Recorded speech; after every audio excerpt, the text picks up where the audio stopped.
Hello students, నేను ఈరోజు వచ్చేసి ఈ సెషన్ ఏం చెప్తున్నానంటే కనుక second year 4 marks questions very important questions explain చేస్తున్నాను ఫ్రెండ్స్. సెక్షన్ బిలో మనకి 8 క్వశ్చన్స్ వస్తాయి పబ్లిక్ పాయింట్ ఆఫ్ వ్యూలో. ఆ 8 క్వశ్చన్స్ ఏ లెసన్ నుంచి వస్తాయంటే కనుక రే ఆప్టిక్స్ నుంచి ఒక question, electric charges and fields ఒక question, electrostatic potential and capacitance ఒక question, moving charges and magnetism ఒక question, electromagnetic induction 1 question, atoms 1 question, semiconductors 1 question. This is the order for the public point of view in section B. Okay friends, today's our session is about 4 marks. Very important 4 questions explain చేస్తున్నాను friends. ఏమేంటంటే కనుక first of all state and explain Coulomb's inverse square law in electricity. Next, explain the different types of spectral series. Next one, derive an expression for the capacitance of a parallel plate capacitor. Fourth one, state and explain Biot-Savart law. These questions we have to explain them. Listen carefully and practice quickly. We have to attempt at least. Hello students, state and explain Coulomb's inverse square law in electricity. చూద్దాం. అంటే Coulomb's law అంటే Coulomb's అనే scientist ఏం చెప్పాడంటే కనుక the force of attraction or repulsion between two charges, okay, is directly proportional to the product of their charges and inversely proportional to the square of the distance between the charges. ఈ statement meaning ఏంటంటే కనుక the force of attraction or repulsion between two charges, మనం ఏదైతే two charges తీసుకుంటామో దానికి ఉండే attraction force వల్ల repulsion force వల్ల ఆ చార్జెస్ అనేవి directly proportional to product of the charges, అంటే దాని యొక్క ప్రొడక్ట్కి ఈక్వల్ అవుతాయి అంట. ఏంటి? ఫోర్స్ ఆఫ్ అట్రాక్షన్ వల్ల, ఫోర్స్ ఆఫ్ రెపల్షన్ వల్ల. Next, inversely proportional to the square of the distance between the charges. అయ్యే చార్జెస్ ఇన్వర్స్లీ అంటే proportional to square of the distance, మనం ఏదైతే తీసుకుంటామో రెండు చార్జెస్ ఆ రెండింటి మధ్య డిస్టెన్స్ ఆర్ అని తీసుకుంటే కనుక అది F inversely proportional to 1/r² అవుతుంది ఫ్రెండ్స్. ఓకేనా? దీనికి ఎక్స్ప్లెనేషన్ ఎలా రాయాలంటే కనుక let 2 point charges Q1 Q2 separated by distance r in air. ఇక్కడ ఏం తీసుకున్నాడు అంటే కనుక 2 పాయింట్ చార్జెలు తీసుకున్నాడు, Q1 Q2 అనేవి. దాని రెండింటి మధ్యలో డిస్టెన్స్ ఆర్ అని చెప్పి తీసుకున్నాడు. ఈ రెండు కూడా ఎక్కడ ఉన్నాయంట? In air. ఓకేనా? అకార్డింగ్ టు Coulomb's law, మన స్టేట్మెంట్ ప్రకారం the force between two charges is given by. Statement ప్రకారం ఎలా రాసుకోవచ్చు అంటే కనుక first of all F is directly proportional to product of the charges, అంటే F proportional to Q1 Q2 first point, and inversely proportional to the square of the distance between them. ఓకేనా? F is inversely proportional to 1/r². ఆ రెండు combine చేస్తే ఎలా రాసుకోవచ్చు అంటే కనుక F is proportional to Q1 Q2/r². ఓకేనా? ఆ ప్రపోర్షనాలిటీ పోయినప్పుడు అక్కడ ఓకేనా ఏమొస్తుంది అంటే కనుక 1/4πε0 Q1 Q2/r². ఓకేనా? ఇక్కడ 1/4πε అంటే కనుక ప్రపోర్షనాలిటీ కాన్స్టెంట్. ఓకేనా? ఆ కాన్స్టెంట్ టర్మ్ తీసుకున్నాం కాబట్టి మనం ప్రపోర్షనాలిటీ కాన్స్టెంట్ చెప్పి మెన్షన్ చేయాలి ఫ్రెండ్స్. దీని వాల్యూ వచ్చేసి 9 × 10⁹ newton metre power -2 coulomb power -2 units పక్కగా రాయాలి ఫ్రెండ్స్. నెక్స్ట్, ఎక్కడైతే మనం 1/4πε0 అంటున్నామో ఆ ε0 వచ్చేసి మనకి పెర్మిటివిటీ ఇన్ ఫ్రీ స్పేస్, అంటే ఫ్రీ స్పేస్లో ఉండే యొక్క పెర్మిటివిటీ మనం తీసుకున్నాం కాబట్టి ε0 అక్కడ మెన్షన్ చేస్తాం ఫ్రెండ్స్. దీని వాల్యూ వచ్చేసి 8.854 × 10⁻⁻12 coulomb square newton power -1 next metre power -2 దీని యూనిట్స్ ఫ్రెండ్స్. మీకు ఇలా రాసినట్టయితే కనుక మీకు పబ్లిక్ పాయింట్ ఆఫ్ వ్యూలో 4 మార్క్స్ వస్తాయి ఫ్రెండ్స్. స్కీమ్ ఆఫ్ వాల్యుయేషన్ ఎలాగ ఉంటుందంటే కనుక స్టేట్మెంట్ 1 మార్క్, డయాగ్రామ్ వేసి ఎలాగ ఎక్స్ప్లెయిన్ చేస్తే 1 మార్క్, ఎక్స్ప్లెనేషన్ మనం ఏదైతే తీసుకున్నామో పాయింట్ చార్జెస్ 2 లైన్లు రాసి ఇదంతా రాస్తే 2 మార్క్స్ వస్తాయి ఫ్రెండ్స్. రిమెంబర్, యూనిట్స్ మాత్రం తప్పు రాస్తే మార్కులు పోతాయి. యూనిట్స్ మాత్రం పక్కాగా ఎలాగుంటే అలా రాయాలి ఫ్రెండ్స్. ఓకేనా? యూనిట్స్ అండ్ వాల్యూస్ రెండు కూడా వెరీ ఇంపార్టెంట్ ఈ క్వశ్చన్లో. Okay friends, next question, explain the different types of spectral series. Okay friends, spectral series గురించి ఎక్స్ప్లెయిన్ చేస్తున్నాను ఫ్రెండ్స్. వినండి ఒకసారి. ఇది మనకి ఆటమ్స్లో వచ్చేసి మనకి number of times repeated question అనమాట పబ్లిక్ పాయింట్ ఆఫ్ వ్యూలో. మీరు ఎన్ని క్వశ్చన్ పేపర్లు తిరిగేసినా సరే explain the different types of spectral series అని ఉంటుంది. లేదంటే కనుక discuss Bohr's theory of hydrogen spectra, okay, ఏది అడిగినా సరే మీకు ఆన్సర్ ఒకటే ఫ్రెండ్స్, సిరీస్ గురించి రాయాలన్నమాట. ఓకే, చూద్దాం అసలు ఈ సిరీస్ అంటే ఏంటి, దీని గురించి మనకి బోర్స్ ఏం చెప్పాడో ఒకసారి చెప్తున్నాను ఫ్రెండ్స్, చూడండి ఒకసారి. ఇదే క్వశ్చన్ ఇంకొకలా అడుగుతుందంటే కనుక discuss Bohr's theory of the spectrum of hydrogen atom. Okay, దీన్ని ఇంకా ఎలా అడగచ్చు, explain the different types of spectral series. Atom నుంచి మీకు వచ్చిందంటే క్వశ్చన్ కనుక క్వశ్చన్ పేపర్లో మినిమం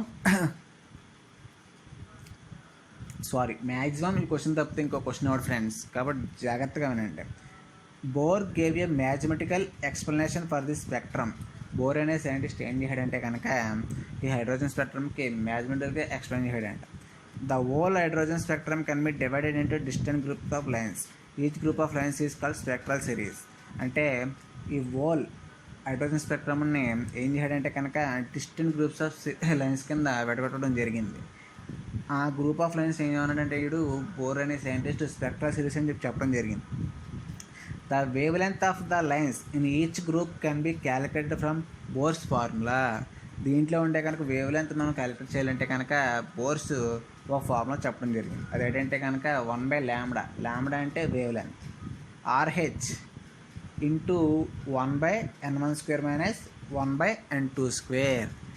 మన స్పెక్ట్రల్ సిరీస్లో ఉండే వేవ్ లెంత్ కనుక్కోవడానికి ఫార్ములా ఫ్రెండ్స్ ఇది. ఓకేనా, దీంట్లో వచ్చేసి మనకి 5 సిరీస్ ఉంటాయి. ఒక్కో సిరీస్ గురించి ఎక్స్ప్లెయిన్ చేస్తాను ఫ్రెండ్స్, వినండి. First of all Lyman series. The Lyman series is obtained when electrons jumps to n1 = 1, అంటే ఫ్రమ్ అవుటర్ ఆర్బిట్స్ n2 = 2, 3, 5. ఓకేనా, అంటే లైమన్ సిరీస్ ఎక్కడి నుంచి ఎక్కడికి వెళ్తుంది, ఆర్బిటల్ 1 నుంచి 2కి. ఓకేనా, అంటే inner orbits to outer orbits. అప్పుడు ఏమవుతుందంటే కనుక ఫార్ములా మనం n1 = 1 తీసుకున్నాం కాబట్టి పైన ఏదైతే చెప్పామో మన formula 1/λ = RH into 1/n1² - 1/n2² అని చెప్పాం. ఆ n1 ప్లేస్లో 1 రాస్తాం ఫ్రెండ్స్. ఓకేనా, ఇక్కడ n2 స్పేస్లో మనం 2, 3, 4 అంటే ఎలక్ట్రాన్ అనేది అవుటర్ మోస్ట్ ఆర్బిటల్ నుంచి ఓకేనా జంప్స్ టు ఆర్బిట్, అంటే ఫస్ట్ ఆర్బిట్ నుంచి సెకండ్ ఆర్బిట్ జంప్ అవుతుంది కాబట్టి n2 = 2, 3, 4 తీసుకుంటాం. ఓకేనా, this series lies in the ultra violent region which is invisible region. అంటే ఈ లైమన్ సిరీస్ అనేది మనకి ఎలక్ట్రోమాగ్నెటిక్ స్పెక్ట్రంలో కనిపించదు మనకి, అంటే అల్ట్రా వైలెంట్ రీజియన్లో ఉంటుంది ఇది. Next Balmer series is obtain electrons jumps from second orbit. ఇందాక ఏం చెప్పాం, ఆర్బిట్ అనేది ఫస్ట్ ఆర్బిట్ నుంచి వెళ్తుంది, ఇప్పుడు సెకండ్ ఆర్బిట్ నుంచి వెళ్తుంది. అంటే అవుట్ ఆర్బిట్స్ ఏమవుతాయి, 3, 4, 5. ఇందాక 2, 3, 4 వచ్చినాయి ఫ్రెండ్స్, ఇప్పుడు 3, 4, 5 చూసుకోండి. ఓకేనా, క్యాలిక్యులేటింగ్. ఇందాక n1 ప్లేస్లో 1 రాస్తాం, అక్కడ 2 రాస్తాం ఫ్రెండ్స్. n2 ప్లేస్లో 3, 4, 5. ఓకేనా, ఇది వచ్చేసి మనకి this series lies in the visible spectrum and was first of all in the hydrogen series. అంటే ఈ బామర్ సిరీస్ అనేది మనం బోర్ అనే సైంటిస్ట్ ఏం చేశాడంటే కనుక మిగిలిన సిరీస్లతో పోల్చుకుంటే కనుక ఇది ఫస్ట్ మనకి కనిపించింది అనమాట, visible region. Okay, next passion series. It obtained from electrons jumps to third orbit. అంటే ఎలక్ట్రాన్స్ అనేది డైరెక్ట్గా థర్డ్ ఆర్బిట్కి వెళ్ళిపోయి అవుటర్ మోస్ట్ ఆర్బిట్ సెకండ్ వస్తే 4, 5, 6 నుంచి వస్తాయి అనమాట. ఓకేనా, wave length same formula, n1 ప్లేస్లో 3 వేసుకుంటాం, n2 ప్లేస్లో 4, 5, 6 రాసుకుంటాం. Next this lies in the infrared region. ఇది ఎక్కడ ఉంటుంది అంటే కనుక మనకి ఇన్ఫ్రారెడ్ రీజియన్లో ఉంటుంది. Next bracket series is obtain from electrons jumps from n1 = 4, అంటే 4th ఆర్బిట్స్కి ఎలక్ట్రాన్ అనేది జంప్ అయినప్పుడు అవుటర్ మోస్ట్ ఆర్బిట్స్ ఎక్కడి నుంచి అవుతాయి, 5, 6, 7 నుంచి స్టార్ట్ అవుతాయి. ఓకేనా, ఇది కూడా సేమ్ ప్యాషన్ సిరీస్ ఎక్కడైతే ఉంటుందో మనకి ఇన్ఫ్రారెడ్ రీజియన్లోనే ఉంటుంది. Next fund series. The fund series obtain from electrons jumps to 5th orbit. ఓకేనా, ఎలక్ట్రాన్ అనేది 5th ఆర్బిట్కి జంప్ అయినప్పుడు అవుటర్ మోస్ట్ ఆర్బిట్స్ ఎక్కడి నుంచి స్టార్ట్ అవుతాయి అంటే కనుక 6, 7, 8. ఓకేనా, therefore the formula calculating తెలుసు కదా, 1/λ = RH ఇంటూ 1/n1² - 1/n2². దాంట్లో n2 ప్లేస్లో 5 రాస్తాం, దీంట్లో వచ్చేసి n2 ప్లేస్లో 6, 7, 8 ఏదైనా పెట్టుకోవచ్చు మనం. ఓకేనా, అవి పెట్టుకున్నట్లయితే కనుక వేవ్ లెంత్ అనేది మనం స్పెక్ట్రల్ సిరీస్లో క్యాలిక్యులేట్ చేయడం formula. This series is also lies in the infrared region. అంటే మీకు ఇక్కడ 3 సిరీస్లు ఇన్ఫ్రారెడ్ రీజియన్లో ఉంటాయి. అవి ఏమేంటి, Pfund series, Brackett series, Paschen series. ఓకేనా. The various spectral series of hydrogen atom are represented in figures. ఓకేనా. ఆ ఫిగర్ మీరు క్లారిటీగా వేస్తే చాలు ఫ్రెండ్స్. ఓకేనా. ఈ క్వశ్చన్ మీరు ఇలా రాస్తే కనుక 4 మార్క్స్ వస్తాయి. ఎలాగంటే కనుక ఫస్ట్ ఆఫ్ ఆల్ బోర్ మనకి ఏం చెప్పాడు హైడ్రోజన్ ఆటమ్ గురించి ఎక్స్ప్లెనేషన్ 2 to 3 లైన్స్లో రాస్తే చాలు ఫ్రెండ్స్. నెక్స్ట్ వేవ్ లెంత్ కనుక్కోవడానికి ఫార్ములా, అది మెయిన్ ఇంపార్టెంట్ ఫార్ములా కాబట్టి హైలైట్ చేయండి ఫ్రెండ్స్. ఓకేనా. అక్కడికి 1 మార్క్ వస్తుంది. Next Lyman series, Balmer series, fashion series, Brackett series, fun series, ఈ 5 కూడా నీట్గా ఎక్స్ప్లెయిన్ చేస్తూ వస్తున్నట్టు కనుక అయితే దీనికి 3 మార్క్స్ ఉంటాయి ఫ్రెండ్స్. మీరు బాగా గుర్తుపెట్టుకోవాల్సింది ఏంటంటే కనుక వేవ్ లెంత్లో కనుక మీరు తప్పు రాస్తే మార్క్స్ పోతాయి. ఓకేనా. ఫార్ములా కరెక్ట్గా గుర్తుంటే మీకు క్వశ్చన్ వచ్చేసి friends. Okay friends. Next question, derive the expression for capacitance for a parallel bed capacitor. ఓకేనా. ఇది కూడా number of times repeated question friends మన పబ్లిక్ పాయింట్ ఆఫ్ వ్యూలో. ఓకేనా. క్వశ్చన్ వచ్చేసి derive an expression for the capacitance of a parallel bed capacitor. ఓకేనా. Parallel bed కెపాసిటర్లో expression కనుక్కోమంటున్నాడు కెపాసిటెన్స్కి. ఓకే చూద్దాం. It consists of 2 flat parallel metal plates separate by distance as shown in the figure. ఇక్కడ ఏం తీసుకున్నాడు, 2 flat parallel metal plates తీసుకున్నాడు. ఓకేనా. దాని మధ్యలో డిస్టెన్స్ అనేది తీసుకున్నాడు, స్మాల్ డి అనేది. ఓకేనా. The space between the plates may have vacuum or air which is practically the same electrical properties. అంటే ఆ ప్లేట్స్ మధ్యలో తీసుకున్న the space between the plates అంటే ఆ ప్లేట్స్ మధ్యలో తీసుకున్న ఏంటంటే కనుక వ్యాక్యూమ్ కానీ ఎయిర్ కానీ. ఓకేనా. Next of all or some other insulating materials. ఆ మధ్యలో ఏమైనా తీసుకొచ్చి అంటే కనుక మైకా, గ్లాస్ ఆర్ పేపర్ ఏమైనా తీసుకోవచ్చు. Okay. Next consider a parallel bed capacitor having air or vacuum. ఇక్కడ ఏం తీసుకున్నాడంటే కనుక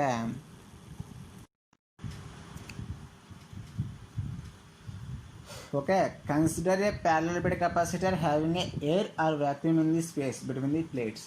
ఇక్కడ మనకు తీసుకున్న ప్యారలల్ ప్లేట్స్ మధ్యలో ఉండేది ఏంటంటే కనుక ఎయిర్ కానీ వ్యాక్యూమ్ కానీ. ఓకేనా. First of all let A be the area of each plate. అంటే 2 ప్లేట్స్ మధ్య ఏరియా క్యాపిటల్ ఏ అనుకున్నాడు. డి వచ్చేసి డిస్టెన్స్ బిట్వీన్ ద ప్లేట్స్. అంటే ఏదైతే మనం 2 ప్లేట్స్ తీసుకున్నామో దాని మధ్యలో డిస్టెన్స్ స్మాల్ డి అంట. ఓకేనా. క్యాపిటల్ వి వచ్చేసి potential difference across the plate. Okay. Q is the charge on each plate. Okay. Plus Q అనేది ఏంటి, ఛార్జ్. నెగిటివ్ ఛార్జ్ ఉంటుంది, పాజిటివ్ ఛార్జ్ ఉంటుంది. ఓకే. అది first of all surface charge density on either plate. ఓకేనా. Surface charge density formula తెలుసు మనకి, ఏంటి, sigma equal to Q by A. అదే రాసుకున్నాడు ఇక్కడ. The electric field between the plates is uniform. Okay. The electric field between the plates is uniform. ఇక్కడ ఏం చెప్పాడంటే కనుక ప్లేట్స్ మధ్యలో ఉండే ఎలక్ట్రిక్ ఫీల్డ్ అనేది యూనిఫామ్ ఉందండి. అండ్ ఇట్స్ మ్యాగ్నిట్యూడ్ ఏమవుద్ది, capital E is equal to sigma by epsilon naught. Sigma అంటే ఏంటి మనకి, క్యూ బై ఏ. సబ్స్టిట్యూట్ చేస్తే కనుక Q by A epsilon naught. ఓకేనా. Electric field formula. Next potential difference formula ఏంటి మనకి, ఈ ఇంటూ టీ. ఓకేనా. ఈ ఎంత వచ్చింది మనకి ముందు, Q by A into epsilon naught into D. ఓకేనా. ఇప్పుడు దీని ఎలా రాసుకోవచ్చు అంటే కనుక క్యూ బై వి, ఆ క్యూనేమో ఈ పక్క తీసుకొస్తే క్యూ బై వి అవుద్ది, epsilon naught into cross multiplication చేస్తే epsilon naught A into D, పైకి వెళ్తుంది డి. ఓకేనా. ఇక్కడ క్యూ బై వి అనేది ఏంటి, capacitance of the parallel bed capacitor. అంటే క్యూ బై వి అనేది మనకి కెపాసిటెన్స్ కాబట్టి అదే అవుతుంది మనకి. కెపాసిటెన్స్ ఫార్ములా ఏంటి, epsilon naught into A whole by small D in air. ఓకేనా. అది ఈ ప్యారలల్ బెడ్ కెపాసిటర్ అడుగుతున్నప్పుడు మనం బాగా గుర్తుపెట్టుకోవాల్సినట్టు అంటే కనుక diagram. Okay. 2 flat metal plates తీసుకోండి అక్కడ. ఓకేనా. 2 flat parallel metal plates. Okay. 2 ప్లేట్ల మీద కూడా ఛార్జ్ యాక్ట్ చేస్తుందంట. అప్పుడు సర్ఫేస్ ఛార్జ్ డెన్సిటీ ఏమవుతుంది అంటే కనుక ఈచ్ ప్లేట్కి sigma equal to Q by A అవుతుంది. అది ఫస్ట్ గుర్తుండాలి. Next electric field between the plates is uniform అన్నాడు. అంటే ప్లేట్స్ మధ్యలో ఎలక్ట్రిక్ ఫీల్డ్ అనేది యూనిఫామ్ ఉంది కాబట్టి దీని మ్యాగ్నిట్యూడ్ ఈకి ఈక్వల్ అవుతుందని చెప్తున్నాడు. అంటే E is equal to Q by epsilon naught. Q అంటే E is equal to sigma by epsilon naught. Sigma అంటే క్యూ బై ఏ కాబట్టి సబ్స్టిట్యూట్ చేస్తాం వస్తుంది. Next B is equal to potential difference formula ఏంటి? E into D. ఓకేనా, ఆ ED ప్లేస్లో Q by A into epsilon naught D రాసుకుంటే మనకి క్యూ బై వి అనేది కెపాసిటెన్స్ వస్తుంది. అంటే లాస్ట్గా ఫైనల్గా మనం క్యాలిక్యులేట్ చేస్తే ఏమవుతుందంటే కనుక capacitance is equal to epsilon naught into A by D in A. ఓకేనా, ఇది పారలల్ కెపాసిటర్. నెక్స్ట్ వచ్చేసి state and explain Biot Savart law. ఇది కూడా number of times repeated question. Already మన 2 మార్క్స్ వీడియోలో మీకు చెప్పినట్టే ఇంచుమించు ఒకలాగా ఉంటుంది, కానీ దీనికి ఎక్స్ప్లెనేషన్ కొంచెం యాడ్ చేయాలంతే. ఈ ఎక్స్ప్లెనేషన్ ఎలా రాయాలంటే కనుక మనం చెప్పినట్టు same statement. The magnetic induction field strength at a point due to A current carrying small element is directly proportional to current I, length of the element dl, sine of the angle between the current carrying element and the line joining the midpoint of the element and the given point, and is inversely proportional to the square of the distance between the midpoint of the element and the given point. మొన్న 2 మార్క్స్లో ఏదైతే explain చేశానో అదే friends. అప్పుడు ఏమన్నాడు statement? The magnetic induction field strength at a point due to A current carrying small element. మనం ఏదైనా ఒక current carrying element తీసుకుంటే, వైర్ తీసుకుంటే దాంట్లో స్మాల్ ఎలిమెంట్ కన్సిడర్ చేసినప్పుడు అది ఫస్ట్ దేనికి డైరెక్ట్లీ ప్రొపోర్షనల్గా ఉంటుందంట? Current I. ఓకేనా, next length of the element. మనం ఏదైతే స్మాల్ ఎలిమెంట్ కన్సిడర్ చేసామో దాని యొక్క లెంత్ కూడా ఇది డైరెక్ట్లీ ప్రొపోర్షనల్గా ఉంటుంది. Next sine of the angle between current carrying element and the line joining the mid point. అదేమనంటే sine of the angle between అంటే కరెంట్ క్యారింగ్ ఎలిమెంట్కి లైన్ జాయినింగ్కి కూడా సైన్ యాంగిల్ కలిగి ఉంటుందని చెప్పి చెప్తున్నాడు. Next inversely proportional to the square of the distance between the point. మనం ఏదైతే పాయింట్ తీసుకున్నామో ఆ ఎలిమెంట్ దగ్గర నుంచి పాయింట్ ఉన్న డిస్టెన్స్ కూడా ఇన్వర్స్లీ ప్రపోర్షనల్గా ఉంటుందని చెప్పి చెప్పాడు. ఎవరో బయోట్ సబట్ అని చెప్పి సైంటిస్ట్ మనకు చెప్పాడు కాబట్టి దీనికి బయోట్ సబట్లా అని పేరు వచ్చింది. ఓకేనా, దీనికి ఎక్స్ప్లెనేషన్ ఏం రాస్తాం? Consider a small element DL from A conductor carrying current. ఏదైనా ఒక వైర్ తీసుకోండి, దాంట్లో ఒక స్మాల్ ఎలిమెంట్ తీసుకుని చెప్పండి. Intensity at a distance R అంటే ఆర్ అనే డిస్టెన్స్ తీసుకున్నాం from the centre of the element is dB. ఓకేనా, theta is the angle between the direction of the current and line joining the midpoint of the current between the given point. Okay, ఆ statement ఏదైతే రాసామో అదే కొంచెం మార్చి diagram ఎలా తీసుకుంటున్నారో అలా రాస్తే సరిపోతుంది ఫ్రెండ్స్. ఓకేనా, నెక్స్ట్ మన అకార్డింగ్ టు బయోసావర్ట్లో చెప్పుకున్నట్టు డీబీ అంటే మ్యాగ్నెటిక్ ఫీల్డ్ స్ట్రెంత్ అనేది ఫస్ట్ మనం ఏదైతే స్మాల్ ఎలిమెంట్ కన్సిడర్ చేసుకున్నామో దాని నుంచి ఫస్ట్ కరెంట్కి డైరెక్ట్లీ ప్రొపోర్షనల్గా రాసుకుంటాం. Next dB directly proportional to dL అంటే length of the small element. DB directly proportional to sine theta అంటే angle between the current carrying element and line joining. ఓకేనా, మనం ఏదైతే పాయింట్ తీసుకున్నామో అక్కడి నుంచి కరెంట్ క్యారింగ్ కండక్టర్కి సమ్ యాంగిల్ కలిగి ఉంటుందని చెప్తున్నాడు. Next inversely proportional to 1/r². ఓకేనా, మనం తీసుకున్న పాయింట్కి ఎలిమెంట్కి మధ్య ఉన్న డిస్టెన్స్ ఇన్వర్స్లీ ప్రపోర్షనల్గా ఉంటుందని చెప్తున్నాడు. ఇవన్నీ పోతే మనకి ఏమొస్తుంది లాస్ట్ని? Okay, dB proportional to ideal sine theta by r². DB equal to k into ideal sine theta by r². అంటే ఇక్కడ ప్రొపోర్షనాలిటీ పోయినప్పుడు k వస్తుంది. ఓకేనా, ఆ k ప్లేస్లో ఏం రాసుకోవాలంటే కనుక μ0/4π. ఇక్కడ μ0/4π మనకి కాన్స్టెంట్, ప్రపోర్షనాలిటీ కాన్స్టెంట్. ఓకేనా, ఇక్కడ μ0 ఈజ్ ద మ్యాగ్నెటిక్ పెర్మియబిలిటీ. ఓకేనా, దీని వాల్యూ 4π × 10⁻⁻⁷. ఓకేనా, H/మీటర్. ఓకే, Henry/మీటర్. ఓకేనా, ఇప్పుడు మనకి డీబీ వచ్చేసి ఏమవుద్ది? DB equal to μ0/4π ideal sine theta by r². అంటే ఆ k ప్లేస్లో మనం μ0/4π రాసుకున్నట్లయితే కనుక మ్యాగ్నెటిక్ ఫీల్డ్ దేనికి ఈక్వల్ అవుద్ది? μ0/4π × ideal sine theta by r². ఓకేనా, దీన్ని వెక్టార్ ఫామ్లో రాయాలనుకో μ0/4π I × dl × r. అంటే సైన్ థీటా నెగ్లెక్ట్ చేసినప్పుడు థీటా r అయిపోద్ది. అప్పుడు